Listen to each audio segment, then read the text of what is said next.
और ज्योति जी, विधायिका बनने के लिए आप इतना हद तक गिर सकती हैं, ये मुझे उम्मीद नहीं था।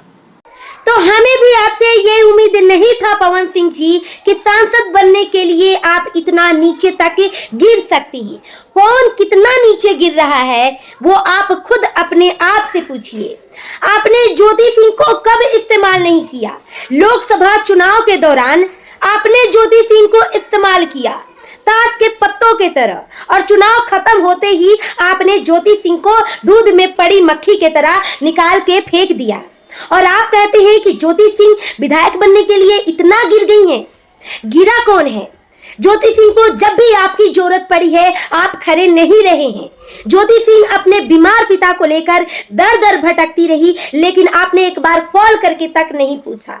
इसमें तो दुश्मन दुश्मन को भी पूछ लेते हैं, लेकिन आप उनके पति होकर एक बार कॉल करके भी नहीं पूछे। और ज्योति सिंह की जब भी आपको जरूरत पड़ी है, ज्योति सिंह कब आपके लिए खड़ा नहीं रही है। तो कौन कितना नीचे गिर रहा है ये आप लोग खुद देख सकते हैं, और कमेंट बॉक्स में अपनी अपनी राय जरूर दें। वीडियो को ज्यादा से ज्यादा शेयर करें। मिलता है नेक्स्ट वीडियो में, तब तक के लिए बाय बाय।